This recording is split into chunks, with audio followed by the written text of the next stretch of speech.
सम्भाषणसन्देशसंस्कृतमासपत्रिकायां प्रकाशितानां बालकथानां ध्वनिप्रसारणम् इदं बालमोदिनी इति। पुरा कश्चित् राजा आसीत्। सः दयालुः धर्मिष्ठः च। एकदा कश्चन पथिकः पञ्जरे निबद्धम् एकं शुकं गृहीत्वा तत् नगरम् आगतवान्। स्वस्य शुकस्य महिमानं वर्णयन् सः वीथ्याम् अटति स्म। राजभटाः तं राज्ञः समीपम् आनीतवन्तः। तस्य वृत्तान्तम् उक्तवन्तः च। राजा तं शुकं कौतुकेन दृष्टवान्।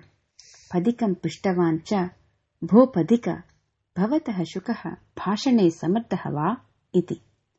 पथिकः उक्तवान्, मम शुकः न केवलं भाषणे समर्थः, अपि तु सः मुखलक्षणं दृष्ट्वा भाविवृत्तान्तमपि कथयति इति। तार्हि मम मुखलक्षणं वक्तुं तम् आदिशतु। राजा पथिकम् उक्तवान्। पथिकः शुकस्य पञ्जरम् उद्घाटितवान्। शुकः राज्ञः समीपम् आगत्य मुखं दृष्ट्वा अवदत्, भवतः राज्ये शत्रूणाम् आक्रमणं भविष्यति इति। राजा विस्मितः अभवत्, यतो हि पूर्वेद्युः एव गूढचरद्वारा सा वार्ता तेन ज्ञाता आसीत्।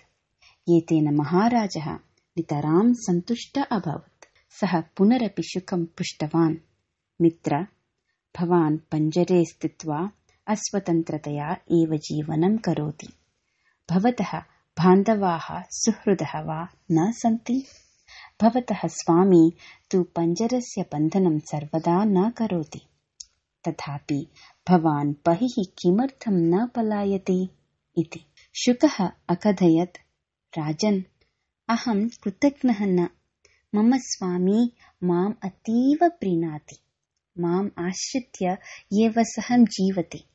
यदि अहं पलायनं करोमि तर्हि तेन जीविकार्थम् अन्यः शुकः अन्वेष्टव्यः। पुनः तस्मै शिक्षणं दातव्यम्। एवं बहवः क्लेशाः भवन्ति तस्य। अहं तु अत्र असन्तुष्टः नास्मि। अतः स्वामिनं त्यक्त्वा गन्तुं न इच्छामि इति।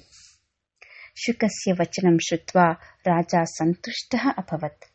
सः पथिकाय राजभवने उद्योगं दत्त्वा तं शुकं बन्धमुक्तं कृतवान्।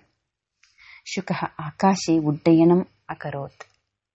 परेद्यवि राजा उद्याने विहरन् आसीत्।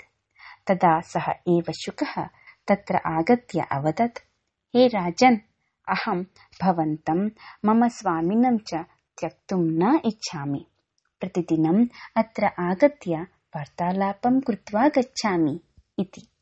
राजा वात्सल्येन शुकं गृहीत्वा लालितवान्।